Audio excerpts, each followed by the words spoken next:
Good morning बच्चों। आज की इस ऑनलाइन क्लास में एक बार फिर से आप सबों का स्वागत है। आज हम जेसीईआरटी क्लास 8 के विज्ञान के पाठ्य पुस्तक के पाठ 9 में प्रकाश के बारे में जानेंगे। आज की कक्षा में हम जिन बिंदुओं पर चर्चा करेंगे वो इस प्रकार है। वस्तुओं का दृश्य बनना, प्रदीप्त तथा अप्रदीप्त वस्तु, प्रकाश का परावर्तन, समतल दर्पण से प्रकाश का परावर्तन, परावर्तन के नियम, समतल दर्पण से प्रतिबिंब का वर्णन तथा नियमित और विसरित परावर्तन। बच्चों, हम अपने आसपास कई सारी वस्तुओं को देखते हैं। जिन वस्तुओं को हम दिन के समय या जलते हुए मोमबत्ती के समक्ष या प्रदीप्त बल्ब के समक्ष देखते हैं, उन्हीं वस्तुओं को हम अंधेरे में नहीं देख पाते। क्या आपने कभी सोचा है कि ऐसा क्यों होता है?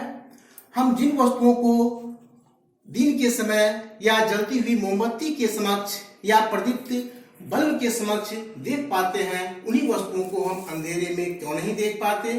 तो इसका एकमात्र कारण है प्रकाश। प्रकाश एक ऐसी चीज है जो किसी वस्तु को दृश्यमान बनाती है।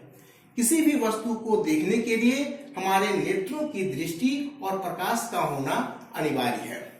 जब प्रकाश की किरण किसी वस्तु से हमारी नेत्रों में प्रवेश करती है या किसी वस्तु से परावर्तित होकर हमारे नेत्रों में प्रवेश करती है, तब हम उन वस्तुओं को देख पाते हैं। तो इस तरह से वस्तुओं को हम दो समूह में बांट सकते हैं, प्रदीप्त वस्तु और अप्रदीप्त वस्तु। वैसी वस्तुएं जो स्वयं का प्रकाश उत्सर्जित करती है।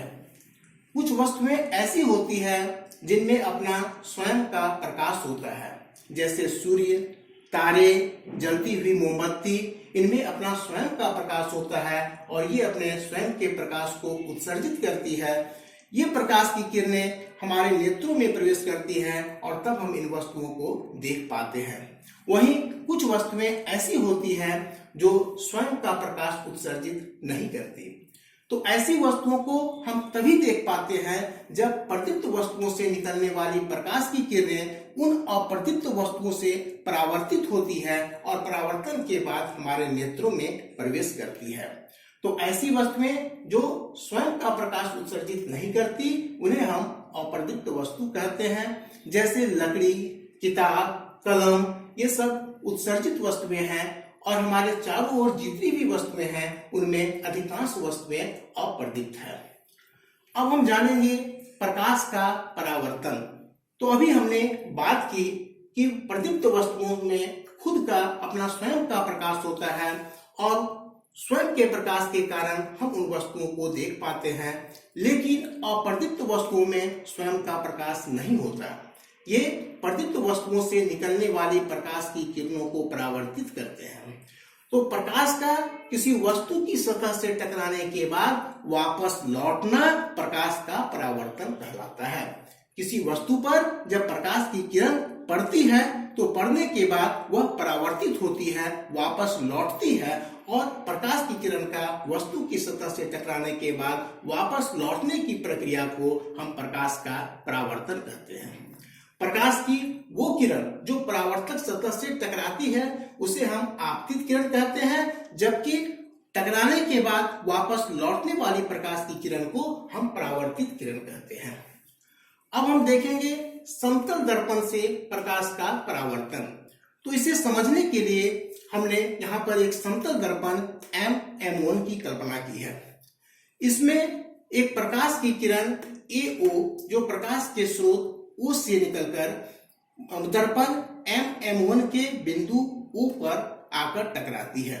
तो प्रकाश की किरण AO जो कि दर्पण MM1 के बिंदु O पर टकरा रही है, तो इस AO किरण को हम आपतित किरण कहेंगे और जिस बिंदु O पर यह टकरा रही है इस बिंदु को हम आपतन बिंदु कहेंगे।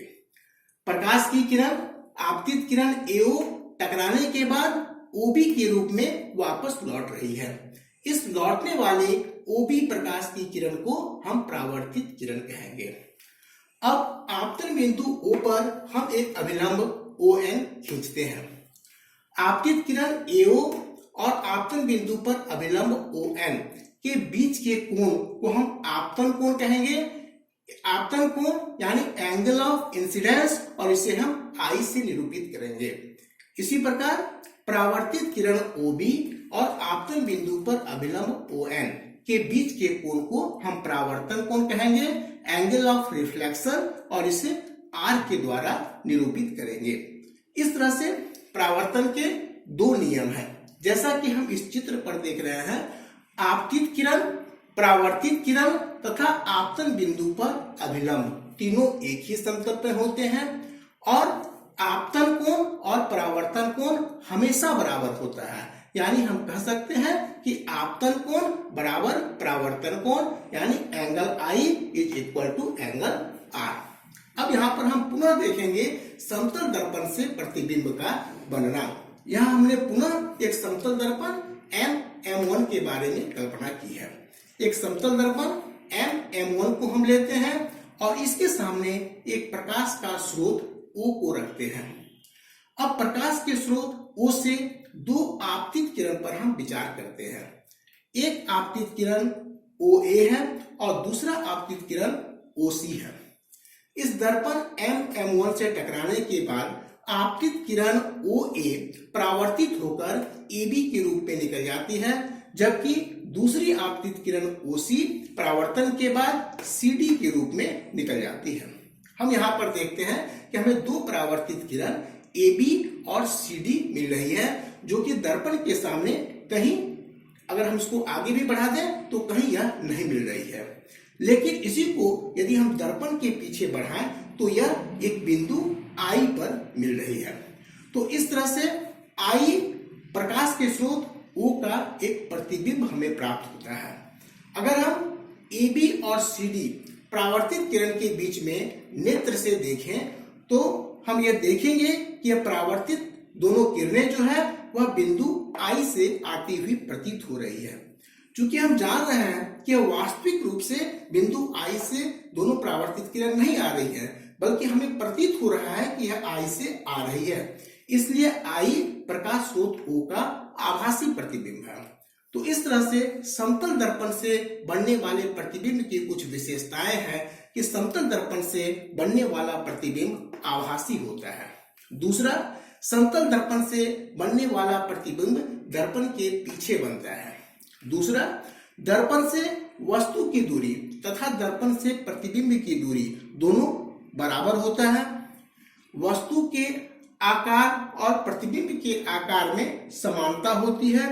जिस आकार का वस्तु होता है उसी आकार का प्रतिबिंब होता है। समतल दर्पण से बनने वाला प्रतिबिंब सीधा होता है और समतल दर्पण से बनने वाला प्रतिबिंब पार्श्विक परिवर्तित होता है।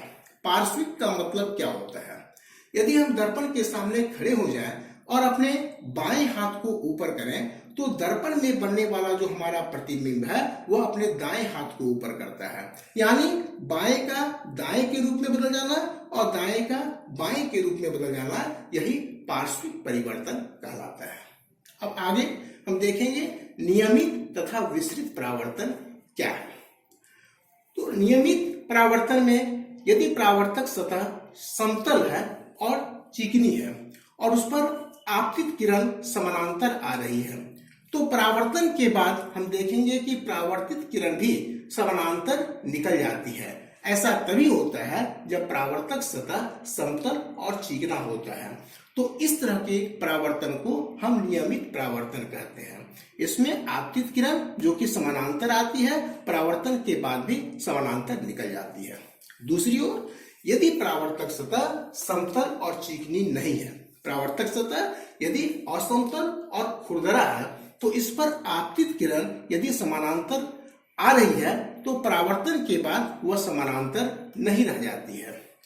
इस तरह से हम जब देखते हैं कि जूते में पॉलिश किया जाता है तो उसमें एक विशेष प्रकार की चमक आ जाती है। ऐसा इसलिए होता है कि जूता एक ऐसा सतह है जो असमतल और खुरदरा होता है, जिसके कारण उसमें होने वाला परावर्तन विसरित परावर्तन होता है। तो इस तरह के परावर्तन को, जहां परावर्तक सतह असमतल और खुरदरा होता है और आपतित किरण समानांतर होते हुए भी परावर्तन के बाद समानांतर नहीं रह जाती, तो इस तरह के परावर्तन को हम विसरित परावर्तन कहते हैं। बच्चों अब हम अगली कक्षा में प्रकाश के बारे में बचे हुए बाकी बातों पर चर्चा करेंगे। धन्यवाद।